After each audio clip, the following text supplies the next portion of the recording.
Episode 153, Sims. Mother what? Have you calmed down? You feeling good? I feel good. Oh, this is great. I'm so glad to be here. Awesome. Week off, yes. It is great. the absolute studs version of the Sims and Lefkoe 153, and it is Valentine's Day, Chris. Oh, great. The biggest fucking waste of a day of the year. There are certain days that I love asking for Sims' opinion about, Sure. and Valentine's Day is one of them. The We Sims don't do- family no. doesn't do it. Nope. February 15th is more special than February 14th. This is a podcast tradition.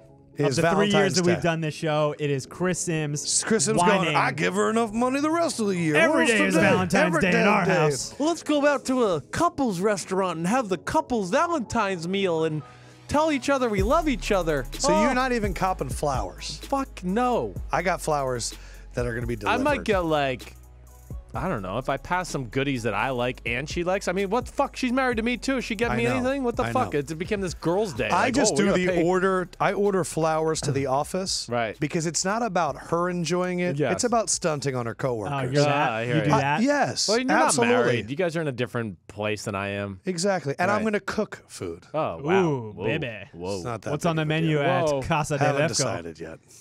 Haven't decided. Probably salmon. Ooh. A little salt, a Why little is that olive oil, a little pepper. You just don't think I can cook? I mean, I guess salmon, sure, great. Man. Who How can- long did it take for you to convince your wife that it wasn't a big deal and it's okay if you didn't do anything? Gosh, it wasn't long after she started buying herself a lot of jewelry. I know, it wasn't long after that. That was when I was like, basically like, hey, fuck you. You just bought yourself something on January 14th, and now you want me to go out and buy you something more? Why? It's. I mean, everyone Once I give a that's- gift, I feel like it should last for like 4 months. Everyone that's listened to the podcast knows the story of how you and Danielle got engaged. Yeah, it and- was adorable. Yes. So it's yes. like, is it any surprise that Valentine's Day Chucked isn't a her big a deal? box. Definitely. Said, let's chucked go to it. Hey, Tampa. let's go. Get the hell out of here. Yeah, let's get in the car. We're going to Tampa. Episode 153. Yes. Fendrick. I got nothing. Don't look at me. Come on. I don't even Harry have my laptop Carson here. is always the 53 for me. Hall of Fame middle linebacker for the New York Giants on some of those great defenses, Bill Belichick defenses with the Giants. Of course, Kyle Van Noy is in that 53 list.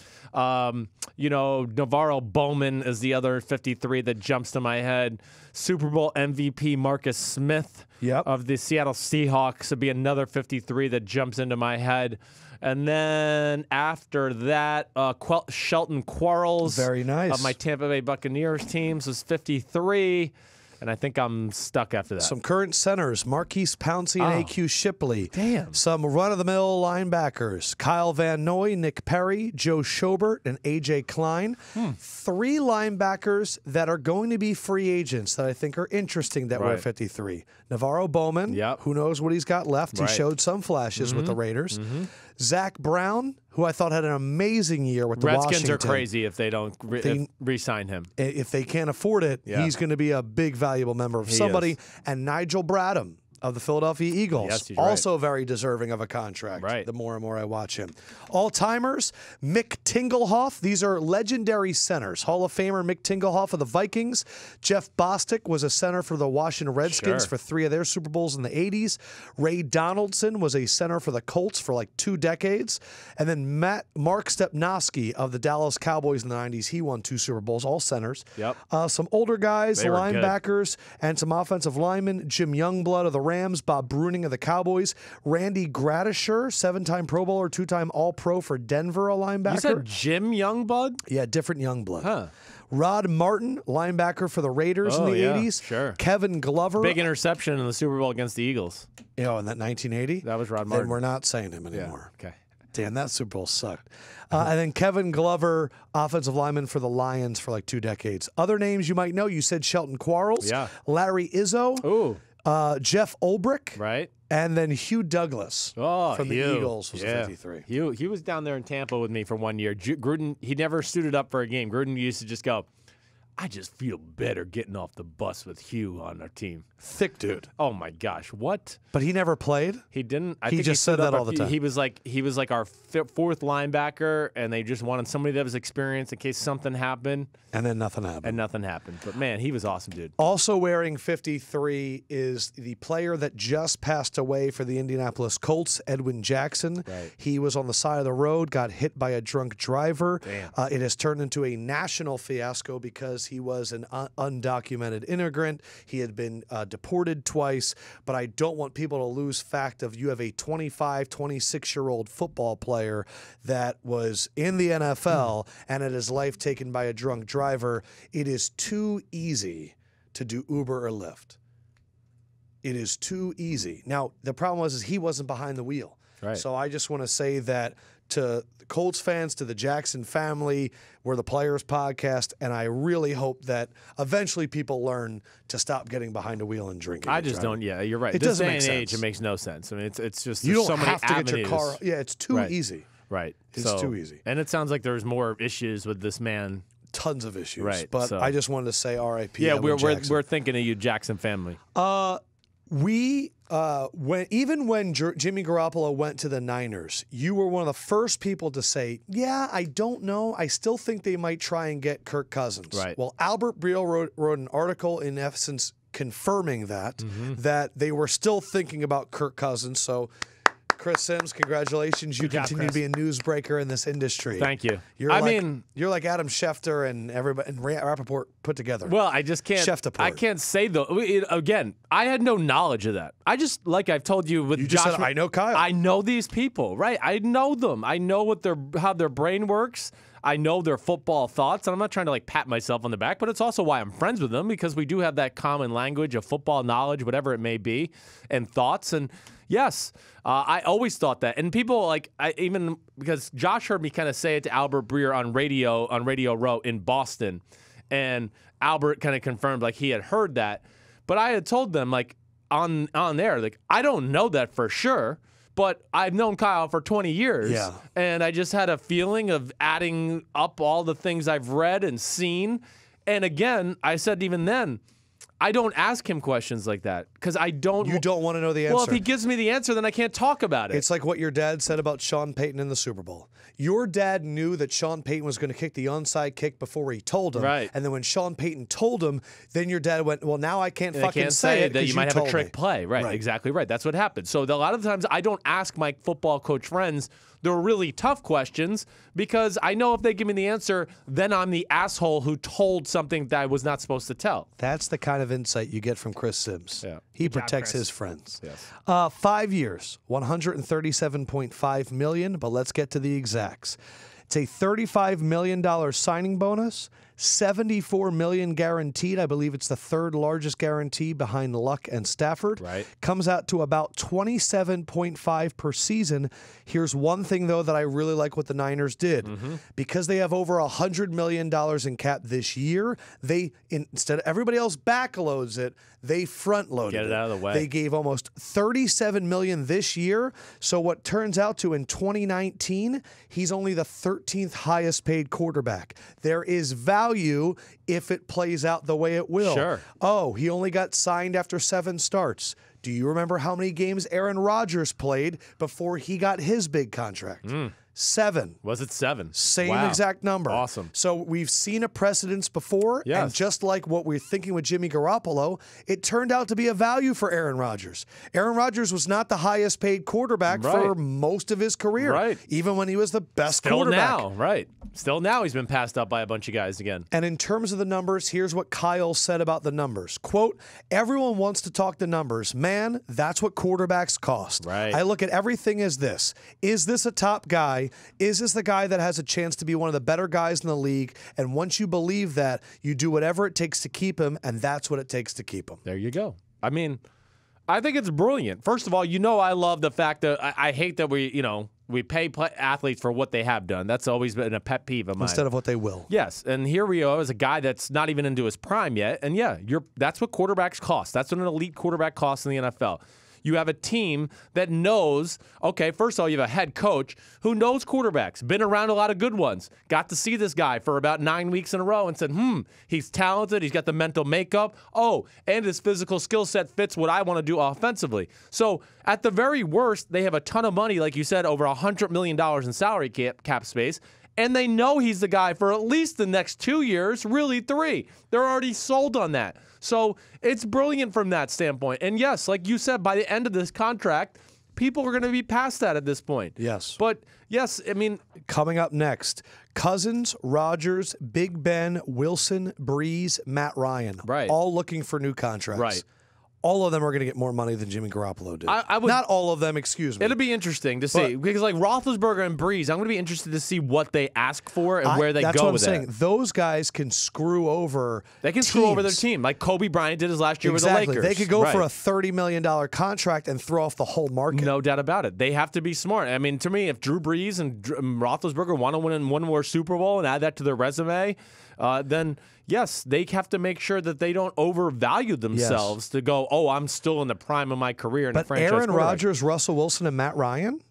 They're gonna Holy crap. gonna shatter this. Because they have the track record over Jimmy Garoppolo. And the future. Yes. Right. Not as good of a future as I don't think as Garoppolo has. No, but Rodgers and Ryan have, I mean, they have at least 5, 6 really good years left in them. Kyle also said about Garoppolo's throwing motion, the balance he has. He doesn't really have a big hitch into a big throw. No. He can sit there flat-footed like a jugs machine and shoot it out any time. He's got a quick release, as you can imagine. He's like Romo, Rodgers, very high regard. Yes. He also went on to... Stronger arm than Romo. Stronger arm than Romo, yes. Better overall athlete, too. He also said that he learned a lot about Garoppolo because he threw him out there and didn't think he knew the complete offense. And the fact that he was able to see him exist and still make plays when he didn't know the plays, he said that's what solidified in his mind. He can improv and he can pick up my playbook so fast. Right. That seems the big thing for Kyle is who's going to understand my language, and then if it falls apart, still make a play. Yes. I mean, he's going to, Kyle, not only understanding his language, being able to, of course, be the general of the offense, direct everybody. Kyle is also going to teach you, like, listen, you just listen to me, like, and just read this guy. He's going to be wide open. Like, you know, just look at this guy in this coverage. I've set the play up to go, look at this guy. If he's here, throw it here. If he's there, throw it there. It's like he can make it that easy. So if he gives you enough of those, and then you show on the 12 plays a game that he can't fuck over the defense with his scheme, and you can make plays with your physical ability, that's when you know you have a superstar, right? Do you think that Kirk Cousins has No, he's not as ability? talented as Jimmy Garoppolo. Like the same improvisational play breaks down. He does. He just doesn't have the physical ability to pull it off the way Garoppolo does. I mean, what Kyle said. They can both escape. They can both run to the right. Garoppolo's going to throw it a little bit further, a little more quicker accurate. release, yes, and more accurate. Yeah, he's just a cleaner version of a Kirk Cousins. I mean, I think he has a higher ceiling than Kirk Cousins. I agree, yes. The best thing about Kirk Cousins is how high his floor is. Kirk Cousins is never going to really have a bad game. That's right. He's always going to do what you want him to do. Right. The question is he going to Does he ever be a top 5 quarterback? And I would say no, you're right. And Garoppolo has this traits for me to say that. What's your view from the constant amazement of quarterback culture and the amount of money they get when you just observe media? I think that people are always, their tendency is going to be to say, they don't deserve that much money. Yeah. But I completely agree with Kyle that if that's what the market says that they get paid, then that's what you get paid. It's every time, though, Sims. Every time it comes out, we're like, disgusting. $137 million. $137 million. The 9th guy on the Warriors bench is making that, but he's allowed to do that. And the quarterback who's getting killed for a living can't. Yeah. If Jimmy Garoppolo plays even close to what he played like in the 5 games that he played this year in San Francisco over the course of a season, everyone is going to say he's absolutely worth that. No doubt. They're striking while the iron's hot. The team, the city, everybody believes in this guy. Now you can sell to your free agents, hey, we got a special quarterback here. We got the guy. How big? I mean, they have to be a huge destination. No doubt. The cash, offensive players. I have players in the NFL reaching out to me to go, can you put in a good word for me with Kyle? I'd want to go play with the 49ers. Really? Yes. That's. Has it been? Tell us. Has it been the whole offseason? Has it been since towards the end of the season before their seasons they were the hottest even team over? when they beat the Jaguars? Right. Probably. Well, and they just go, and you could just look at Kyle's history, just like when we talked to Hawkins, right? Yes. He just. If you play receiver in an offense like Kyle or Josh McDaniels or Sean Payton, they just go. They go and they go, oh my gosh, like even on a bad day, I'm going to get the ball 5 times. Like this offense has limitless boundaries. And this guy is calling the plays and designing the plays is so brilliant that he's almost going to give me like 5 free catches every game. And receivers and running backs see that and they want to be a part of that. Think about this. If you're a free agent, You have a young up-and-coming mind who's going to put points on the board. You have a quarterback under contract for 5-6 years. You have a GM that is a future Hall of Famer that truly cares about his players. You have a progressive owner who has come out before and stood on the side of the players, and you're living in maybe a top 5 city in the United States in San Francisco. What else do you need? And they have some of the most cap room in the league. Exactly. Unreal. No. And Seattle's falling apart. Arizona doesn't have a head coach, and the Rams are your rival. I mean, it's hilarious. The NFC West, I'm just going to be excited to see. It's totally flipped. I mean, I just would be shocked if the 49ers and the Rams aren't at the top of that division next year. Let's start off with our first guest from the NFC West. Patrick Peterson, Arizona Cardinals. Full admission. Sims got a little upset at me. Full Lefkoe assholeness. Because Sims like, oh, you're definitely like a top 5 corner in the NFL. And I was like, no, I actually have Sims' top 5 list, and you're not on it. Sims had to explain to Patrick Peterson why he wasn't a top 5. And then he explained to us why he won't be back on the podcast ever again. We had a great time. We had a great time.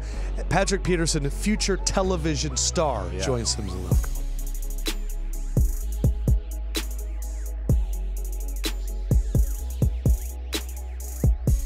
All right, so I'm going to start while Patricia is doing my makeup. We're here with Patrick Peterson. Is this your crew? Where? Is life a movie? Or are you just all these cameras that are following you around? I want to know what Pat Pete's working on. Oh, how about this? Pat Pete, wave to my mom right there. She's the one smiling. Wave her hand. Yeah, Sharon Lefkoe just showed up. Eagles fans at the Super Bowl. He's an Eagles fan. My Patrick. mind is blowing. He's all right in. now. I'm rooting for the Patriots just so he's not happy on Monday morning. I like it. Okay? I don't like it. It's unnecessary, and I don't need this kind of pressure. Let's go, Patriots. How you feeling? Feeling great in yourself? Man, you're positive. You're happy. Always happy. Life is good. Life is great. Okay, hold on. What are you working on right now? What is the Patrick Peterson game plan right now? Right now? Yeah, I want to hear the blueprint. I'm working as far as offseason or why am I here? I'll tell you what. Outside the helmet. I'll tell you what he's working on. He's a little pissed off that he is being disrespected as one of the best corners in football. That's one. That's one. I heard that comment from him this week, and I was like, you know what? Yeah, he probably has been a little. I'm gonna call a little bullshit. Yeah. You didn't put him in your top 5. I didn't put you into my top 5 this year. So let's start there because he's gonna gas you up. We gotta start with the truth. Great. Yeah, fine. Let's do this. Who were the 5 guys you had over him? Gosh, damn, I can't even remember off the top of my head right now. Jalen Ramsey, Lattimore from the Saints, AJ Bouye, Xavier Rhodes, and then who was the other one? Fucking A, I can't remember. I can't remember either. Hold on a second. You were like 6, but I'm sorry. Don't get mad at me, man. Nah, a lot of years you've been 1 or 2. I'm not upset at all. He has you over the Talibs. He has you over Chris Harris. Wait, who was it though? I cannot remember right now. But either way, wild guess. Probably was Casey Hayward. You know what? First of all, I think that's really interesting because I've heard you bring him up, and I'd like to what impresses you about Casey Hayward? Because nobody even thinks about him as one of the top corners of football. He's a baller. He just has a knack for the ball. He can play off. You know, in speed sports, I mean, he's been All-Pro the last 2 seasons. Yeah, I think. Look, the reason that I think your rating drops, you're still a fucking shutdown, you're still an absolute baller, is because the winning teams always get more credit. Right. That's really what happens to all these ratings. And that's what that's nonsense. That's the disappointing thing about it, because when I did get All-Pro in 2015, the year after I had a better season when I got All-Pro. Isn't it crazy? Right. That's why I'm upset. And here's why you shouldn't be upset. If you can understand that all of these people, we're here on Radio Row, all these stupid fucking radio shows and their dumb television shows, they don't watch. Right. But what they do is they go, all right, I got to do a cornerback. Yeah. Oh, man, the Vikings, what a season. I should honor someone from that. Yeah. Oh, this guy led the league in interceptions? Right. I'm going to put him in too. Yeah. So don't get upset about the minds of dumb people. Yeah. Everyone in here. I won't say I get upset with the minds of people. I want to call them I went too far. Yeah, I let you. I have that problem. Let you live with that one. Yeah. But I just want, because for me, I work entirely too hard for my game not to be noticed. Like, I'm attracting the team's #1 receiver every week, so I'm looking for the action, but I'm not getting the action. Yes. You're right. You can't get stats because they're not being thrown your way. Like, I think it was Marcus Peters who I put at 5. I don't think it was. No, it wasn't my Marcus Peters? Look it up. I'm still thinking. He's got me all like thinking about it now. And I like Marcus. Marcus is he's a gambler. He's a different guy, Yeah, he's a right? He gambler. doesn't get up in your face. Jalen like Ramsey, Xavier Rhodes, A.J. Bouye, Tremaine Johnson. Oh, I went with Tremaine. Marshawn That's Lattimore. right. Yeah. Sorry.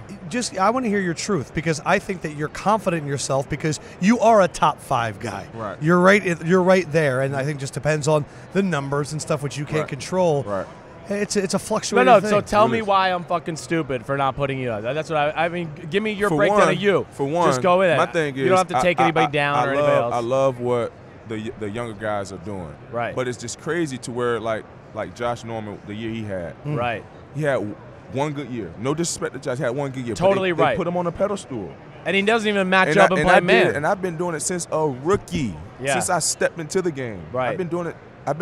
There wasn't no other corner doing it but Darrelle Revis since I got in the league. Yeah. Right. I was doing the same exact thing he was doing since a pup. Yeah. So I pretty much started this, well, I won't say started this trend, got this trend on I want the number 1 guy. Right. Because when me and Richard Sherman got into it, in our younger ages in our career, I was like, you're not following no one, so how could you consider, you know what I mean? We always say people are not good at evaluating how much pressure is put on a player by a scheme. No doubt about it. Yeah. And ask all these shutdown corners around the league, what would you rather do to be considered the best? Right. I want to guard the best 90% of the game. Oh, Dion talks about you in such high regard always. Anytime I hear him, right? It's so many interesting things that I could ask you too, if like football wise. I actually am always amazed at your coverages in Arizona because I used to be like, what the fuck coverage is this? Because you're playing man and the rest of the team would be playing like quarters. Right. And go ahead, Chris. No, go ahead. Go from there. No, I go on and on for as far as the defense as well. Right. Look at what other guys have around it. Yes. And look what that's important. Like when you see Patrick Peterson guarding someone, I don't have no one around. Right. There ain't no safety. Right. Now, over the last 2 years, we had an okay pass rush, but I never had a pass rush. I never had a defensive front. Right. So I'm covering longer than everybody. Yep. I'm getting screened and picked more than any other defensive back in the game. Right. So they have to look at how I'm transcending the game.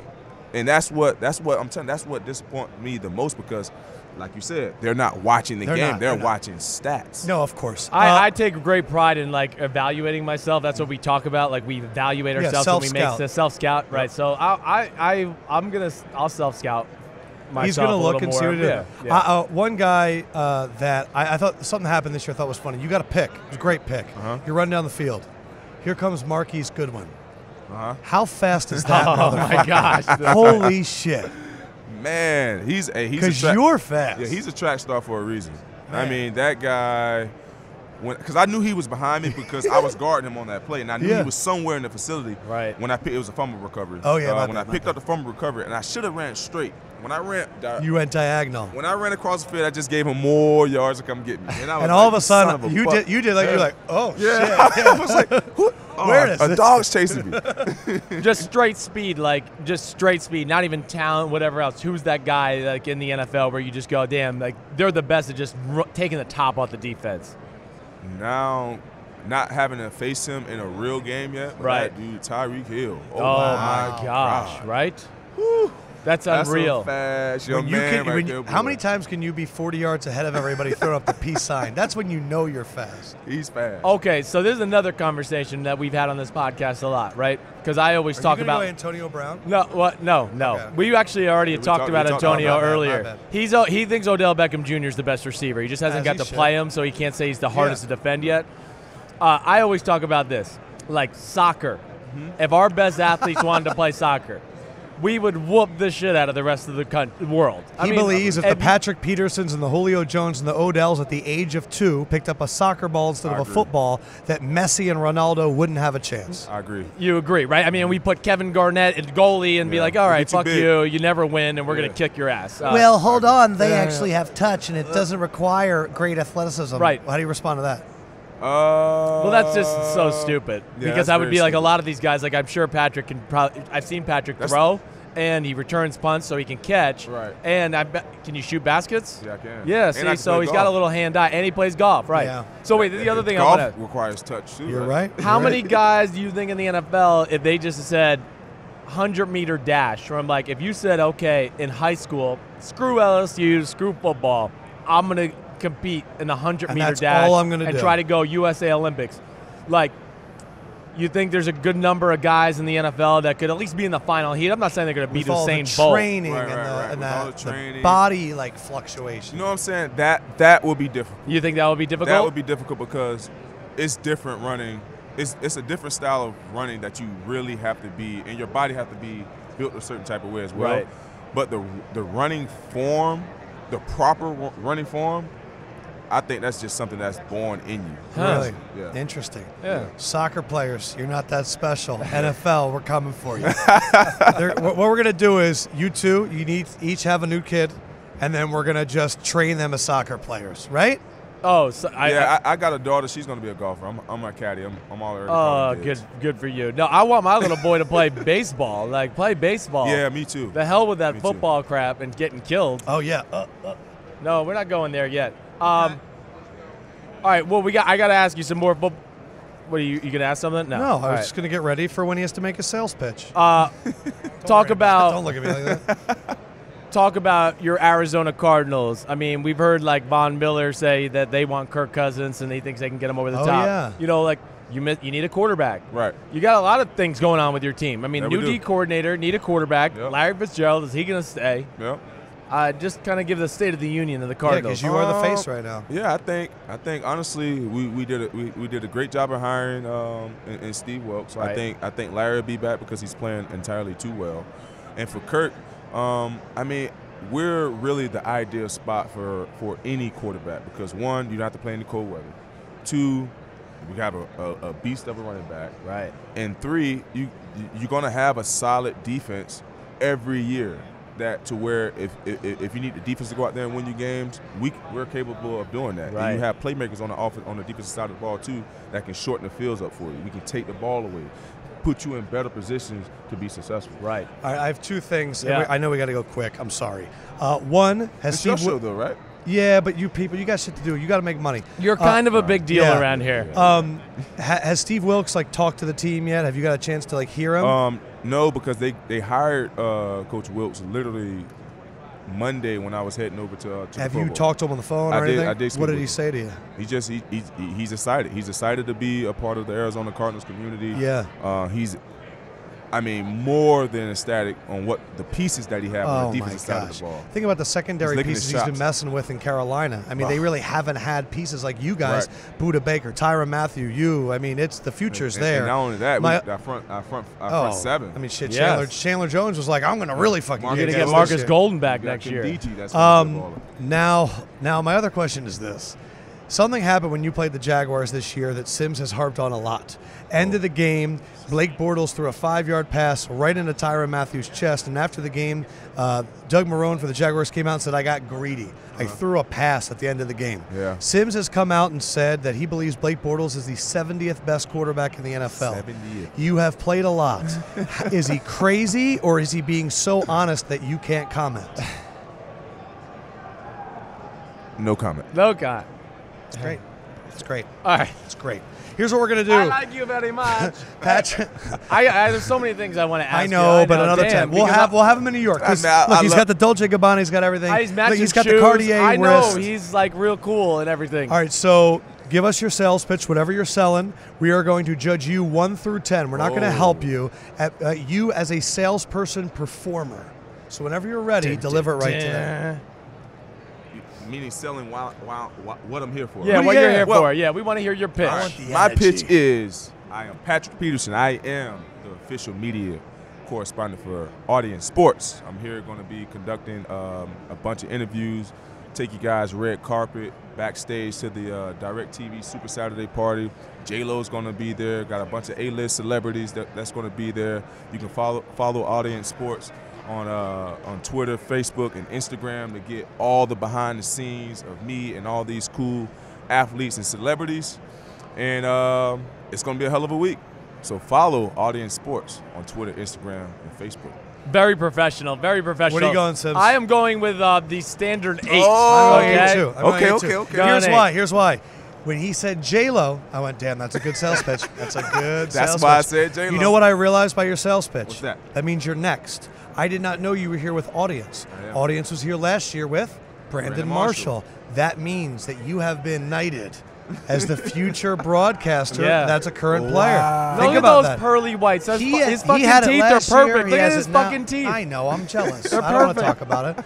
Me and you, we got that crowding on the bottom. Shit's Oh, looking, my shit's it's like gross. that fucked up white trash lower jaw. Patrick Peterson. Sims love is gonna this show. Sims is gonna self-scout. We're gonna make sure. No, I actually feel bad. You made me feel bad that you told him that in front of me. You're an asshole. You fucking were like, "Man, you're the best cornerback ever." I just have to tell him the bullshit. facts. Tell It was him- just tell him this what you year really I was trying to thinking. say. Yeah, it's only this year. You're not mad at me, are you? Not at all. No, All right. because Not you know at what? all. What he says. If you look at the whole career, and he's better than. Well, not yes, even that it close. was just yes. Yeah. Okay, I'm sorry. We're gonna make I won't sure. call them one-hit wonders, but it just They haven't done it like you've done it I've yet. Facts. done it year after year after year, except for 1 year. Patrick Peterson. When he was dealing with diabetes Yes, and still diabetes. found a way. And came back and got on. Yeah, Exactly. That's amazing. Yes, sir. All right, good seeing you. Yeah, You're the always. man. Yes, sir. You can come on here whenever you want.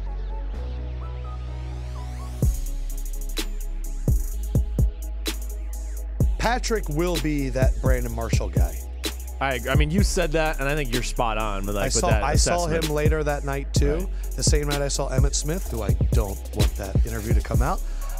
But he was all smiles. He's one of those humans that's got it all figured out. Definitely. He's really talented. He's going to work his ass. Could he be a safety later in his career? I think he could be. He's not afraid to tackle. I mean, he doesn't like want to go out there and kill people, but he's always been a willing tackler. Yes, he can be I that feel kind of bad guy. for him because now he's got McVay and Shanahan 4 times a year. Oh, his head's and going they're to be just on going a to pick swivel. on with Marquise Goodwin. No and doubt. That speed.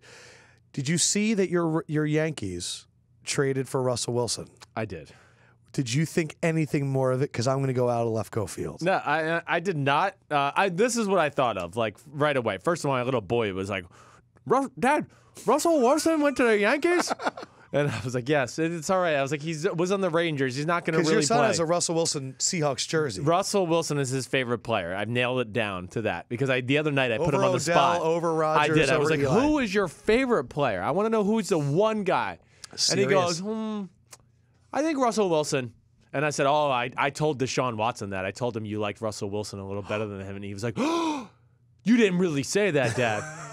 But I got to think this. This is my first thought. I mean, I thought whatever. And then I also thought the last Russell Wilson contract was a disgrace to Russell Wilson. Like, they underpaid him. What did they give him? 4 years, $80 million, Right. something like that? Right. I mean, he's got to be looking and go, I was in 2 Super Bowls, and now Jimmy Garoppolo is going to make $40 million more than me? What? Right. So I got to think that's playing in his brain a little bit, and they're going to have to start thinking about re-signing him here in the next year because what did you think? So Brian Cashman came out, GM of the Yankees, and said, we just want him near our young guys. And I went, love that. That's smart, great. right. If there's one franchise in sports that I think can make you start questioning, they're all saying right now he's not a 2-sport athlete. That's fine. Right. But he could be a 1-sport athlete with the Yankees. I don't think he's that talented. Right. I don't know. So let me just say that. I don't know how good of a baseball player he was. To be that athletic, I'm sure he's pretty damn good. I think he's pretty damn good. I don't know if he can bat. You know what I mean? All that That's stuff. why he went to Wisconsin. Was to do the double. Well, because North Carolina State, basically, he said that last year, I'm going to play football and baseball. And they were like, well, then no, we don't want you on the football then he team. went to And he said, Wisconsin. fine, I'll see you.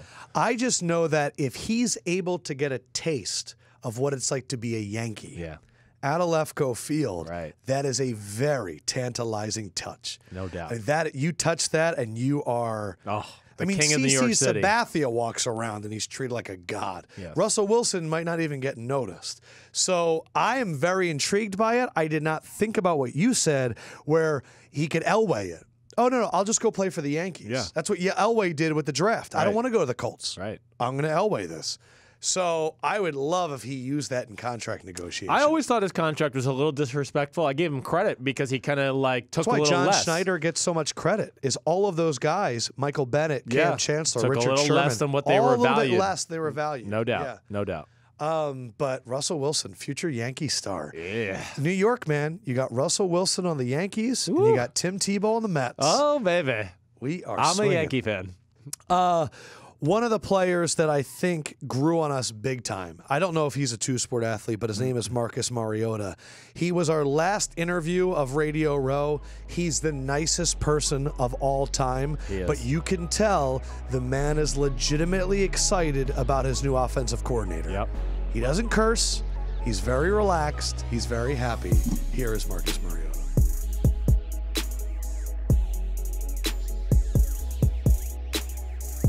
So we are wrapping up Super Bowl Radio Row with Marcus Mariota, which is incredible, and you're wrapping up Radio Row with us. Works out. The culmination. And Spam Musubi, damn it.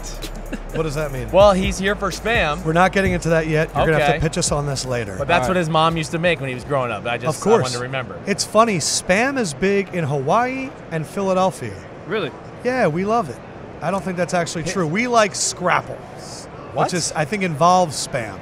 I don't know. Think of the name. I've never heard of it either. They're weird in Philadelphia. We are weird. Yes. You officially, in my mind, have a play named after you. When you caught your own touchdown, I said on our podcast that will forever be known as a Mariota. So if anyone ever catches their own pass, they pulled a Mariota. The ball's in the air. What is going through your head? Not a whole lot. It was crazy. I was at the right place at the right time, and when you get to watch it, are you kind of like, holy shit, that was awesome? Yeah, pretty much. One of the coolest stat lines. It's his first playoff touchdown pass was to himself. Oh my god. What is that? Doesn't happen. And in the midst of like an incredible comeback. Yes. It was incredible comeback. Do you sit back now, and I know it didn't end how you wanted it to in New England, but what do you think your team learned from that Kansas City experience and the New England experience? I think really, even the week before, playing at home to get in to beat Jacksonville was a huge step. You're right. And then on top of that, to get the first road win in I don't know how many years. Yeah. Was a big deal, and it was a step in the right direction for our franchise. And I'm just excited. I think a lot of our young guys should have confidence from that and use it as momentum going into next All right, year. so I want to say something. I'm going to stand up. Go ahead. Yo, Lefkoe is so in love with this. I know what he's going to say already. Why. Watch this. He is just drooling over you on TV. Jacksonville game. You get the first down, and you stand there he stiff arms the guy first. You stiff arm the guy, and you stand there like this. Pectoral and the team flex. had no idea, and it shocked them. And then Kansas City. Lead blocker to seal the game. Stand there like this. You're not that kind of guy. What came over you in that moment? Emotion. Yeah. I like that guy, though. Let him loose. What did your teammates say to you after that? They were like that. They were just really surprised. Right. What does it mean to you because you're such a good guy I think it fueled them. I really do. Man, it's really just hard to describe. The emotion, the passion, I think, that you play with in the game week in and week out. I pride myself on being even killed. Yes. But, man, in those moments when it's like that, when the game's on the line, sure, it's tough. It's tough to just kind of be that same guy. And, it's a game of emotion. And, right. Man, I loved every second of it. When you play against Tom Brady, who is Mr. Even Keel, what do you learn from seeing that man work? A lot. I mean, even from a distance, the way he prepares week in and week out, both mentally and physically, it's very impressive. And then on top of that, when you sit there and you watch him during a game, and he's making 3rd and 18, or he drops back, he runs around and throws one back to the right and throws all that. I was like, what? 40-year-olds don't do that shit. Okay. I was like, that's why he's probably one of the greatest ever. Yeah. And we all can learn a lot from him. I think so too. No doubt about it. All right, you talked a little bit about, I asked you, what's the thing you want to work on in the offseason? Yeah, what do you say? So go ahead, explain what your thing was. You want to take care of your body. Yeah. You said you're sick of the little nagging injuries and things like that, and you're going to go back to the drawing. Not that you don't work hard, but you're going to go back to the drawing board. Just kind of tell us. What does that mean? And really, for me, it came down to physically, it's a brutal game, and you got to play it for 16 weeks, hopefully more. And whether it's nutrition, whether it's preparing your body physically in the weight room, I definitely can do a better job of just taking taking that and investing into my body. And I'm really going to kind of break it down during the offseason. I'm going to spend a lot of time down there in California and just get it right. Who's the new OC? Matt LaFleur. Yeah, which is awesome. So you know, he's all excited. Look at him. What excites you about Go that? do your flex again. Yeah, we got LaFleur. Yeah. Here, hold on, before you go into that, and then he got Dean Pease, right? Yes. Here's what I like.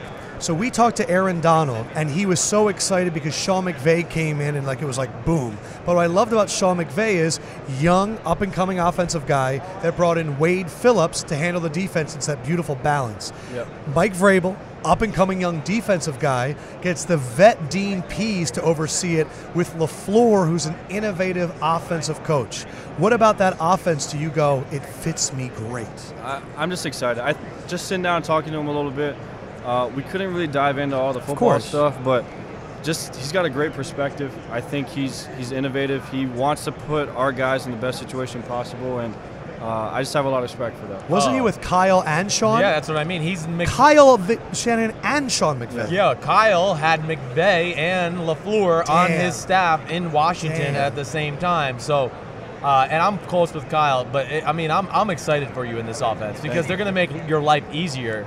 And you're going to be – the field's just going to be more wide open for you. Yeah, everything's going to be spread awesome. I'm looking forward to it. So a lot of can you give him a sample kind of play in the Kyle well, it's West Coast stuff. So I don't know. Have you been West – you haven't had any West Coast because Malarkey's totally different. So, yeah, I mean, he's going to be in, like, West right slot, 72Z bingo, U split, you know, can it with a 58 Lexus kind of talk. He's like, oh, whatever. I don't care. He's like, I don't care what comes out of your mouth. But what do you think about Matt LaFleur will get him right. Sounds good to me. It makes sense. Once they teach you it, it's very easy. Yeah. And it's going to roll off his tongue, and they're going to give you answers. That's what I'm excited. Like, what do you mean? He's every formation, he's going to go to the line of scrimmage, and he's going to go, man, LaFleur has taught me what to do against every blitz, no matter what. I'm like in his brain to check to this or get to that or whatever, and I think that's going to be really cool to see my man work here. Love it. That's awesome. Derrick Henry. Stud. I want him to get 20 carries a game. He's a volume guy for sure. Yeah. Can we get him more? Can you tell Matt for me, please? We're working on it. He's and you know what? I think everyone got kind of a glimpse of what he's capable of doing in Kansas City, and we're going to feed that guy the rock. I think he'd be special for us. I thought Corey Davis had one of those moments in the New England game where he's had a good season. But the New England game with that catch, it was like, oh, that's what we can see. Right. When you have that in your final game of the year, what does that do for you in terms of trusting him moving forward? I think it's huge for all of us to see that. I think him battling through a little bit of injuries throughout the year, to do that in a big playoff game on the road, that's going to give him all the confidence in the world. I'm excited to see what he can do. That's awesome. I want to ask you just because your division's about to get tough. Yes, I mean, it is. It's kind of tough already, but now you're going to have Josh McDaniels in there, and, of course, your new head coach, and Houston with Deshaun Watson. I mean, you guys got, like, and the holy Jaguars. Crap. Well, that's where I'm going. Okay. So the Jaguars, I mean, I'm in awe of their team at times, especially in defense. Like, as you know, they play, like, only 2 defenses, and they're kind of just like, screw you, this is what we play, bring it. Yeah. What's it like being on the field with them and just go ahead, talk about them. Yeah, you know what? They got a bunch of playmakers across the board. Right. Whether it's up front or in the back end, they have guys that can really change the outcome of the game. And I enjoy it. I think it's a fun challenge going up against those guys. Right. I think that group is probably the best in the NFL. Yeah. And man, like you said, it's not a lot of scheme. It's just I'm going to line up here, and you can't really do anything about it. Man. And you know, it's impressive. You got to give them a lot of credit, but. You know, we played well against them. I look forward to the challenge next year. Right. What is the mentality if a receiver is kind of open on Jalen Ramsey? I'm always under the belief that if you got a guy, you trust your guy, just throw it. Don't matter who it is. He scares the shit out of me, man. He's a hell of a player. Oh, my gosh. Yeah. He's everywhere. Yeah. You know who else is kind of fast? Adoree Jackson. And you were all over him, man, and he ended up going in the first round, but dynamic. Yeah. What does he bring to your team? Man, a lot. And I think what he was able to bring to us on special teams even was a bonus to how he played on defense. I mean, everyone goes through kind of rookie deals, and I thought for being a guy that coming straight into the league and to really cover some of the best receivers, I thought he played well. I like to ask anybody this, and now you've been around. You've almost played almost every team in the league, or at least seen them on film or whatever. Just though, give me a guy. I like to ask anybody just that sticks out in your mind that you've just been ultra impressed with, like whatever you got on the field, and you're like, oh my gosh, he's an amazing player, or he's gigantic, or whatever it is. Oh man, I know I'm putting you on the spot. Yeah, just kind of the first name. Yeah, just the first name, like just a freak of nature guy where you're just like, holy crap, like is this real? Oh man, I know I'm putting you on the spot. It's Chip Kelly. It's hurry up, Blue 42, Blue 42. You know what? Either Khalil Mack or Von Miller. Yeah. Just from the standpoint of, you know what, they're gonna come out and they're so fast. I mean, you like trying to get out of the pocket is like impossible against those guys. And, right. You know, physically they're gonna push the pocket. You're gonna have guys in your face all the time with them, and I think they're so disruptive and some of the best players in the league. How excited are you that people aren't like, so you and Jameis, right? Like, I feel like that's finally done. Now you're an NFL pro and he's an NFL pro, and it's not a thing anymore. Yeah. I feel like you guys were defined by that. Yeah, you couldn't even talk about one without it was saying annoying. the other. It was. Is it nice for that to be done? I mean, I don't really pay attention to a whole lot of it. But you know what? I think going back to the combine and the draft process and being able to work with him, yeah, I think that competition in the weight room, on the field, throwing the football, made us that much better and that much more prepared for this step. And nice. You know, I wish him all the best. I think he's done well over there, and I think he continues to be a good player. We had a nice bonding event a few years ago. Yeah, it was like 2 years ago. Super Bowl 50. What'd you learn about him? It was me and him I learned that what everybody knows now, that he's truly one of the nicest guys in football. He's so humble that I had to just brag about him all the time to get his ass out of the shell to talk. But, I mean, we root for you. You got a special skill set. You know who else roots for you? Stephen Nelson, Bleacher Report. Oh, my God. If you wanted to give a shout-out to Stephen Nelson, I would appreciate it. Stephen, appreciate the support, man. And he's got these, you know, he can do the Hawaiian, so he's like, oh, brother. Whenever, like, you score and everyone in the studio goes, shoots, brother. Shoots, brother. Like, whenever Mariota scores a Bleacher Report, we're just like, shoots, brother, shoots, brother. I love it. All right, so you're here with Spam. Yeah. Here's how we work at Sims and Lefkoe. Let's move the football so we can see. I want you. We don't judge the product. We judge the salesperson. 1 through 10. Okay. I'm going to give you the floor. I want you to tell. I'm not going to give you the Matt LaFleur. I'm going to give you the floor. Just sell Spam. Oh, pressure. Sell it to America, and I want to see kind of the energy, the pizzazz. I want to see what you got. All right, here we go. You ready? Yep. All right, Spam. It's versatile. You can put it in anything. You can have it for breakfast, lunch, or dinner. When you have an opportunity, you need a snack, Spam's the one for you. And I think on game days, if you have an opportunity to check out spam.com, you can find a recipe for you, and you'll enjoy it. What about you? What about your history with Spam? Give like the your history. Family? Yes. No, seriously, come on. No, yeah, in all honesty, Spam has been a part of my life forever. It was kind of fun how it worked out. Being a kid from Hawaii, Spam is very, very much a part of the culture. Come here to Minnesota, where it's the headquarters of Spam. Oh, wow. Just have an opportunity like today just to share the story. And, you know, whether it's Spam musubis or really just kind of Spam and eggs. I've kind of enjoyed it all my entire life. And, yeah, it's definitely a product you should check out. Sims? Well, I'm going with a 7, okay? 7. It was pretty strong. I mean, we had to egg him on a little there at the end, so that knocked him a point. I'm going an 8 because I did not know that Minnesota was the home of Spam. That was that. I have a question about it, though. Like, when you see it, like, you grew up with a product, and now the product says, we want you to represent us. Crazy. Right? It's unbelievable. And that's what's so fun about the Super Bowl. And it sucks not playing in the game, but you know what? Being able to work with Spam, work with so many good people. What is your mom saying about it? Oh, honey, you're so good. It's got to all come full circle. I like that your mom put your ass in place this year. Oh, I know. What was that? He got a little angry with Testy with the reporter after his game, and Mom called up and said, hey, young man, act accordingly. Mom of the year. That was awesome. I had like a 15-minute ordeal, and it was like, hey, you're better than that. And it's like you sit after the phone call, you're like, well, now I feel like the guiltiest person in the world. Right. So I sat down and I went and I apologized and made it all better. All right, I got one more question. Every Tennessee game I watch. He wants to leave. I know. But every Tennessee the last one. It is. Every Tennessee game I watch, there's a guy in a pineapple outfit. I've never met him, though. You've never met him? No. That's do you ever look up and see him? I do. And what do you laugh? Because I crack up. I give him a hey. Oh, you do? Yeah. Man, we got to set that up. You never met him in your whole life? No, I haven't.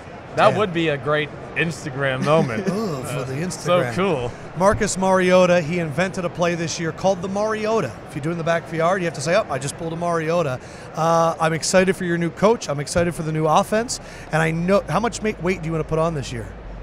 Not a whole lot, but okay. I want to be where I'm feeling good and putting the right stuff in my body. And he's got the right offensive line to do it. You always have to give those guys love. Marcus Mariota, man, happy for all your success, Thank you so much. Good luck. Good to see you. Thank you.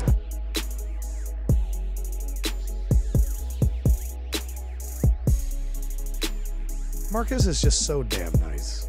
It's like the model citizen. He's the guy that you want your daughter to bring home. Like, truly. Are him and Russell Wilson in the same atmosphere with that, or are they a little bit different? I feel like Russell has a hair more of an edge about him. Right? Just a little. Like, I think Mariota can get it, and I think we saw a little taste of it at the end of the year, like when you were going crazy about him, like flexing on the Jaguars and all that. Yes, I think he might have turned a leaf. Do you think maybe that Marcus's is so pure while Russell is a little bit contrived? I think Russell got to maybe contrive. I mean, Russell is somewhat trying to make sure that he talks himself into being the franchise. I think so too. And there's nothing wrong with that. I think Mariota needs to be talked into being like a little bit crazy.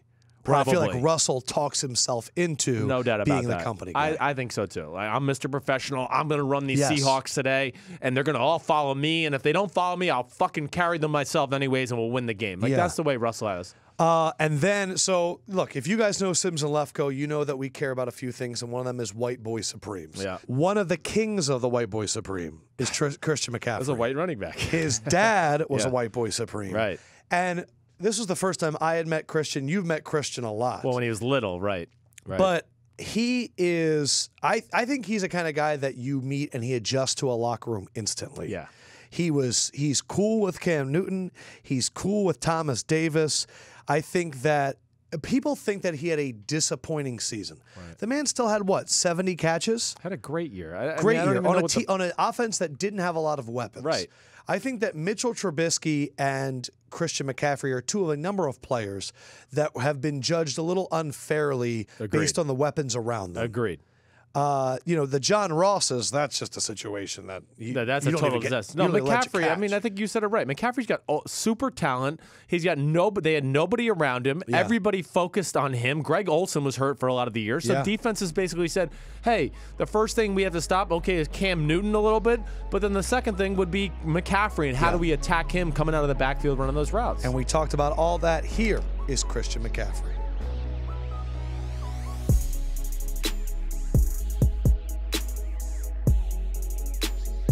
All right, so we're just going to have fun. Honestly, we curse. We do whatever the fuck we want. No rules here, dude. Yeah, no rules. And we just talk ball. Like, it's not, we don't really get into other shit. That's what we do, man. We're good? All right, dope. White Boy Supreme. You're one of the ultimates. Oh, Breed. Top 5. Christian McCaffrey. How long have you known the family, Sims and Christian? Oh, I mean, Christian, when he was a little boy, saw him running around a few times. I think it was you. I don't even sure if it was you. I don't even know. I remember. But then your dad, of course, played receiver for the Giants for a few years. Right. His mom's the star of the family, okay? His mom is one of the... Is he right? She's one of the coolest ladies ever, okay? And Ed's not the only athlete in the family. If I have this right, your mom's father, or was it the grandfather, was a great track star? Yeah, and actually my whole family played a whole bunch of sports.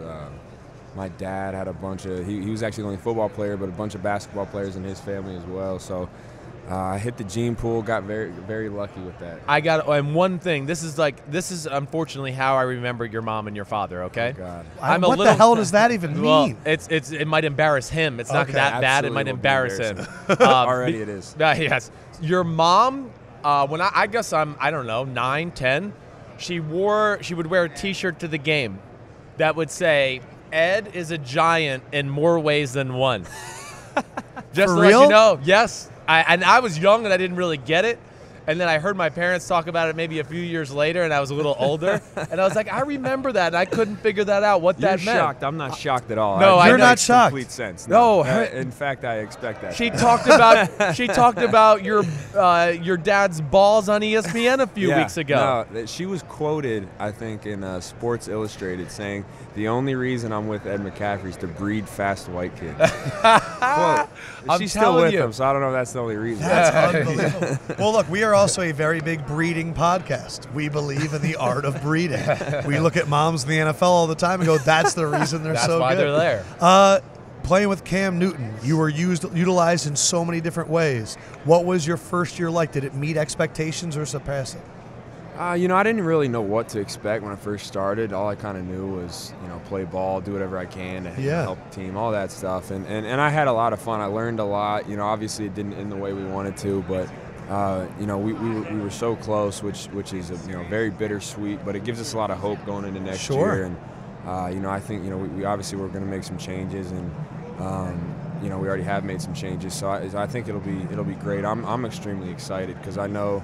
The heart that the guys played with, and I think we all have a lot of hope going into next year. Sure. I mean, you got a bunch of dogs on your team. I got upset when Curtis Samuel went down because that was the game where I felt like the offense clicked. It was starting to come along. Yeah, he was starting to get comfortable at receiver. Him and Funchess were working together, then you out of the backfield, and then he got hurt on that play, and it was like that piece. What game was that? He was in the end zone. It was Miami. He was about to catch the ball in the end zone and got his leg rolled up on, right? Yeah. No, absolutely. I think you're exactly right. I think, we had a bunch of guys starting to come together. Kurt obviously was really starting to come together, especially in that game. It was clicking. I know exactly what you're talking about. And, Demir Bird was another guy, too, who did some great things for us and then, ended up getting hurt again, which was tough. But, we had some unfortunate injuries. That's part of the game, obviously, as you guys know. But once again, I think that piece of it, a couple other pieces of the offense, I think we're ready to get in a rhythm. Yeah. Coming up this next year. So. I always love to ask. I mean, especially rookies. Like, who's the guy this year that you saw on the field for the first time and you were like, holy shit? Whether he's fast, big, but who was the guy that you walked away from the game and going, that guy is fucking amazing? Well, I didn't have to go very far to get that moment because I remember I stepped in the locker room with Julius Peppers. And I was like, this is pretty surreal. I was 5 when he got drafted. Right. And so now I'm in the locker room with this guy who I had, watched him forever. I had posters on his wall. And, first team period, he's at the right end. And I'm at running back. I'm like, this is kind of real. You know what I mean? And so that was probably the first, experience where Christian, I'm coming for you. Hey, the first time I walked out on the field, we played North Carolina my senior year at Texas. And we were playing them, and I walked out on warm-ups, and I saw Julius Peppers. Oh, yeah. And I literally, I promise you, on the field said, holy fuck, Julius. I didn't realize you were this fucking big. And he just looked at me and he was like, oh, you're crazy. And he walked away. That sounds about right. What about you walk in the locker room, and there's Cam Newton?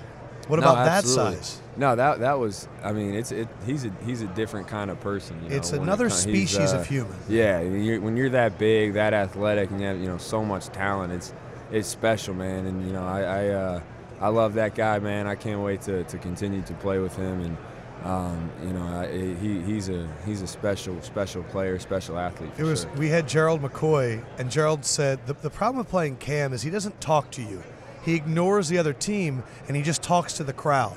And he'll drop the ha. That's right. What is he saying? Like, what's going? Like, he looks like he's talking the whole game. Yeah, I mean, Cam's a guy. He thrives off momentum. Yeah, and he's really the juice when he's clicking. I think everybody's clicking. Sure, he can get going, especially when you get to some no huddle stuff. He really gets going. Everybody feeds off that. Right. So, what does he say in the huddle when the momentum is clicking? Do you remember any good lines? He's very even key when it comes. But he's not like, come on, boy, we gonna get this. Like, I just feel like he would say something where he'd be like, Christian. Oh, you've been watching film, huh? Wait, watch That's this. what I mean. Yeah. Right. So that was hilarious. Oh, so good. Were you on the field that play? I caught the touchdown pass. Yeah. So, that is unreal. Did you hear him say it? Oh yeah. So it's funny because I heard it, and as soon as I heard it, I knew it was going to be a touchdown because they were telling the other Cam, but he was telling his other linebacker, right. who that it was going to be the wheel route. And so I kind of looked at Cam. He looked at me, smiled, and that's when he said, "Oh, you've been watching film, huh? That's cool. Watch this. Set hut and a touchdown, right?" So, that was a awesome moment. I kind of tried not to smile when during the play. It was the first time I ever felt like any kind of emotion during a play. Right. Yeah. But it was that was hilarious. But he talks all the time, man. But he's extremely motivating, and he's always giving us different little speeches. He's the juice to our offense. So that's he does really keep us going. I'm so happy for you that you came in an era that knows how to use you. I feel like 10 years ago, your dad's era, it would have been like, listen, you're punt returns, kick returns. Yeah. And now you're the ultimate mismatch for people. Yeah, no, definitely. I think football's adapting, into, more of that kind of speed role where, you see it in defenses too. A lot of the linebackers now, they're not, 250, 260. There's a lot of 225 Your division alone. Yeah, the Falcons, 100%. the Bucks. Yeah, and they're own fast, and they get to the ball, and they tackle well, and so I think it's definitely adapting into more of a speed role. Everyone, I think, got really excited about you when training camp, Luke Kuechly, that clip went on like Instagram. I think it was on like House of Highlights and all that stuff where you tore up Luke Kuechly. What happened in the locker room after that? Oh, nothing happened. I mean, anybody that knows football knows. If I ever lose a one-on-one with a linebacker, that's when I should stop playing the game for sure, because that's the hardest drill in the world. The entire field is open. You have the entire field. But we look at Luke Kuechly and we go, no one gets by Luke Kuechly. No, I know, and he's the hardest guy I've ever gone up against in practice. Really? Oh my gosh, he's an unbelievable player. Because what makes him so great is he has all the physical attributes, right? He's big, he's fast, he's strong, but he knows where the play is going to be before it happens. He studies like an animal, and we'll be running outside zone, and I'll get the handoff, and he's right there. He just knows where the play is going to be. So that's what makes him so special, and he can get there so quick. So. I think obviously he's a perennial Pro Bowler for the last 6 years. It's unreal. Speaks for itself, but he's a hell of a player and an unbelievable person too. Real quick, I know you got to go, but you played the Patriots and the Panthers. Just give us, the Panthers. Yeah, Patriots and the Eagles. Just give us like your just real quick synopsis of both team, or what stood out to you. Yeah, not a prediction, but more of like what you learned from playing. Yeah, or what it was like out there. Well, I think the Patriots are a team that you can this goes for itself. You can never count out. We were up on them pretty big, actually, in the game, and they came back, and I think we ended up winning by 3 at their place. But they're relentless, and I think they're so technically sound on offense, defense, and special teams. They take huge pride in all 3 of those phases, and they're consistent, and it's one of those teams where you can't ever count them out, because it's not a team where they thrive off momentum. They're always going to be the same. They'll make a mistake, and it's they won't even bat an eye. So. It's like facing zombies. No, absolutely. You shoot off an arm, and they're still walking at you. Yeah, very, very well disciplined team, and what does that do to you on the sideline? It's just, it makes you, you have to turn the page no matter what. You have to kind of play to their game and not get fazed by anything, and be very poised. Not get too high, not get too low, because. Anything can happen with Tom Brady at quarterback, obviously, and with a defense that's so technically sound, and they play to their strengths as well as Oh, they know who they are, and they know who you are. And now, what about the Eagles Thursday night? Yeah, Philly. I think they have talent all over the place. I'm still bitter about that game. I felt we were so close to winning. It was that a great game. Oh yeah, I know. I think it was a Thursday night game we played. Was. Nigel Bradham was unreal. Well, you guys kind of blew it too. That was like Jonathan Stewart dropped the screen. It was like the freakish interception. There was another freak play that happened. There was a lot. Yeah, it was one of those days. Right. And we still were right there, but. They're such a talented team. They are. They have talent on offense, defense, all over the place. They're fast. They're physical. Fletcher Cox is an animal. That's a holy shit guy. Yeah, absolutely. Jenkins is kind of the heart and soul, I think, of that defense as well. They got great DBs. They got fast flowing linebackers who can tackle. And once again, they utilize their strengths. You know, a lot of teams will, try to work on their weaknesses, but they put their guys in positions to succeed, which is great. It sounds so simple. Yeah. And yet it's perfect. Well, it's the same in anything, It's the same in any sport, any job. Yeah. You put your players, your employees in a position to succeed, they're going to succeed. Let's see if we can put you in a position to succeed. You are here with Visa. Here's how it works on Sims and Lefkoe. We're going to let you have the floor. You can pitch it however you want. We are going to grade you as a pitch person. Visa is a 10. We want to see if McCaffrey pitching Visa is a 10. I doubt it. So I want to see some energy. I want to see some pizzazz. Okay. Right to America. Christian McCaffrey. So, yeah, Visa. no, it was great. I had a huge opportunity to spend time with Visa this whole week, really. And, I think I went to a curling event place yesterday, which it was I'd never been curling before. It was amazing. And got to spend time with some fans there and show them all the great things that Visa has to offer now. I think they're obviously the leader in technology when it comes to payment, and they have a new card out. It's a contactless card. All you got to do is put it up to the thing, and you'll hear the beep. They call it the sound of Visa, which is it's pretty cool actually. I got to hang out with a local hockey team and used the card, bought pizza with them. I was signing autographs while paying, so it was unbelievably convenient. Got to showcase just the speed of the contactless card that Visa had to offer. So. They're the leader in technology when it comes to payment, and had a blast hanging out with the team.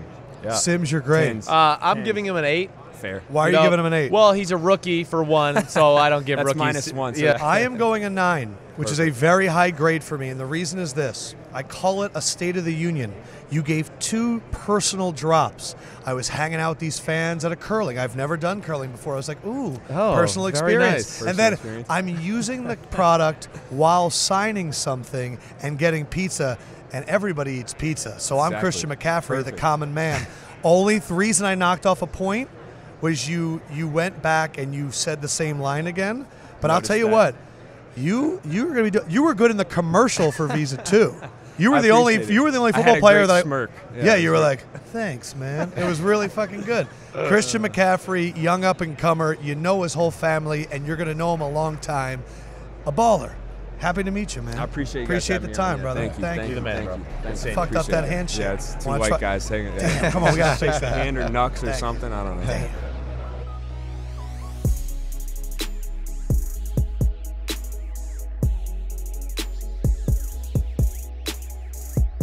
McCaffrey's the man. I like him a lot. We played a game of Name That White Boy Supreme afterwards, and he didn't even get Brenton Burson, his own teammate. He thought it was Ed Sheeran. That was hard.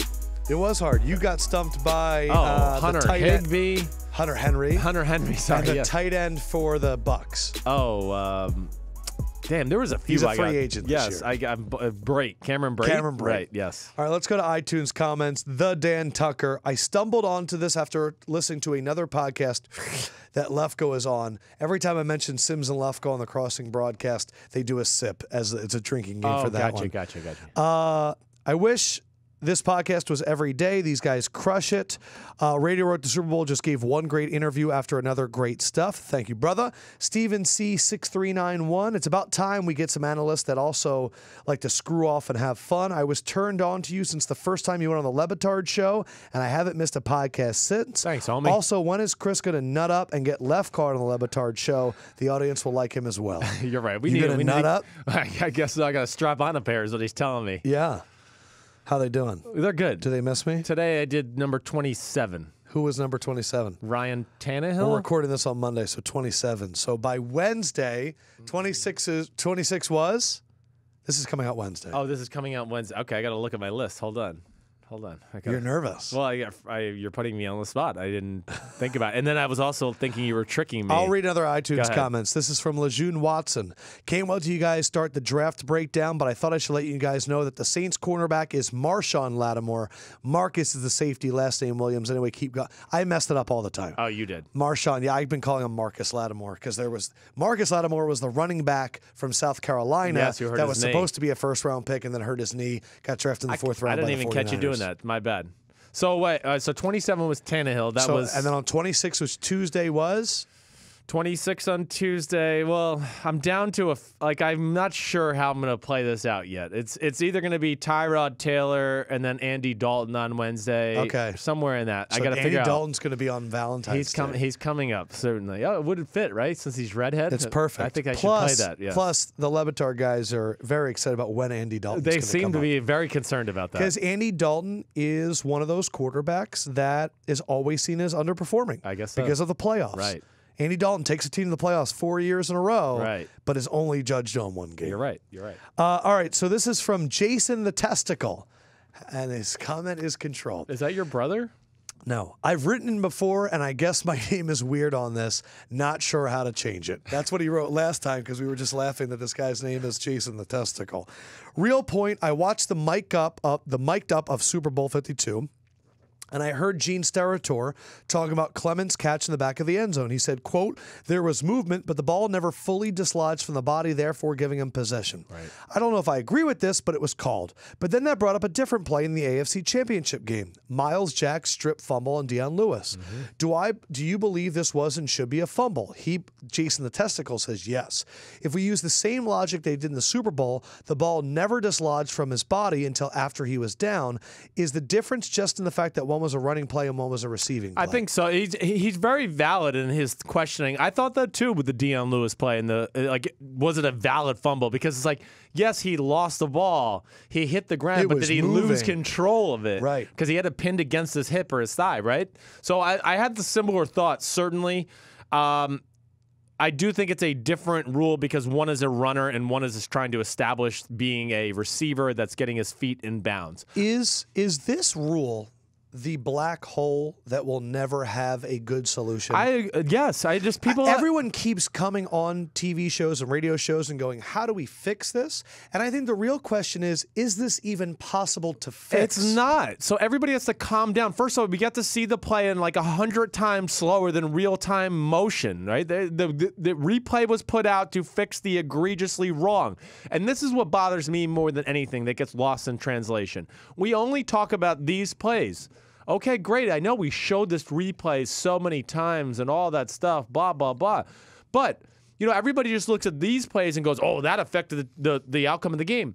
Bullshit. I could show you 10 other plays where Patriot defenders held a Eagles receiver or an Eagles defender held a Patriots receiver. And I would say that might have been a 50-yard gain if the referee, called a penalty there or saw it or whatever it may be. It's the reason Belichick doesn't spend a lot of time on one play. You can't. Because you can go back to so many plays. Jacksonville versus the Patriots. I can go back to a number of plays and go, okay, yeah, A.J. Bouye, maybe that was pass interference down the left sideline. But there was like 4 other ones that I can promise you were pass interference that they didn't call. So where are we going to draw the line there? Because I think when your team loses, as a champion, I can say this now because I've experienced both.